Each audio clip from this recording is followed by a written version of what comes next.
Ini Bapak Ibu, tahapan-tahapan ngambil rumah subsidi itu ya kalau di perumahan Gria Family 4. Yang pertama survei nih. Kalau survei nggak wajib.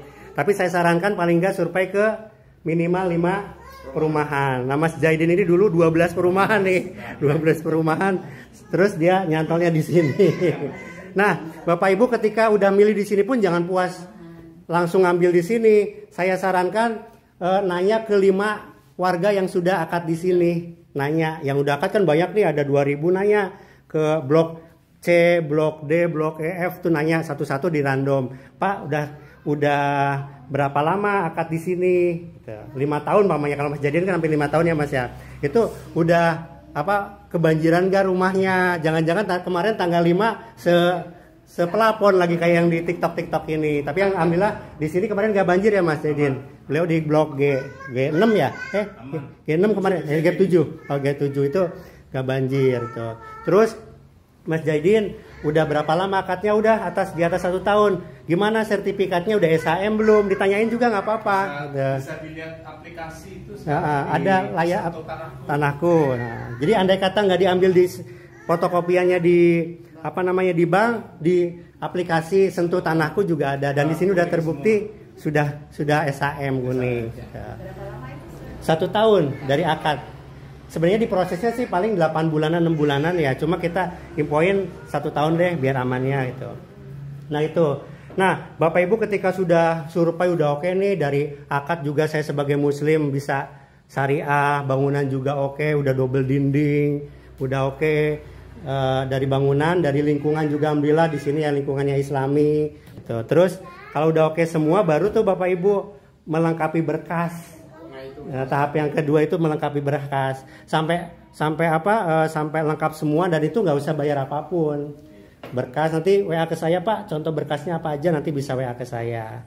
Nah setelah itu langsung pemilihan blok, karena sebelum milih blok Bapak Ibu nggak bisa berkasnya dimasukkan ke bank gitu.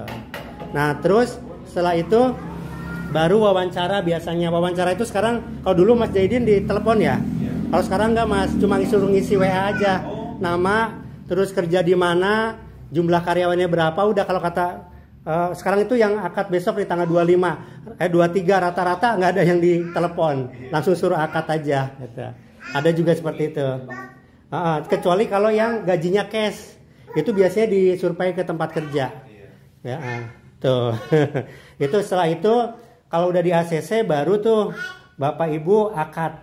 Nah akad itu baru bayar yang DPL ini tuh. Andai kata nggak akad ya nggak usah bayar. Contohnya customer saya itu udah diinfoin 1 hari besok akad, ternyata dia dipindah kerja di Surabaya. Ya udah kita jual ke orang lain unitnya, dan dia nggak usah bayar 1 rupiah pun. Gitu. Setelah itu Bapak Ibu ketika sudah akad itu 1 minggu minjem kunci ke sini, lihat rumahnya. Kalau kata ibu ini udah oke, ya udah serah terima kunci, langsung ambil kunci nggak apa-apa. Itu namanya serah terima bangunan. Tapi setelah terima bangunan kok 1 minggu kemudian bocor atau apa, itu nggak bisa klaim. Ya. Makanya kalau Bapak Ibu cek nih ada yang kerusakan, udah Pak ini ada rusak ini, minta waktu paling nggak 1 bulanan untuk kita perbaiki. Ya. Itu repair. Kalau dulu kasih form, sekarang nggak Mas. Sekarang langsung dipotoin aja nih kerusakannya ini. Karena kalau form itu kadang nggak sesuai. Mas Jaidin maksudnya rusak ini, nggak ditotonya dibetulinnya rusak yang lain.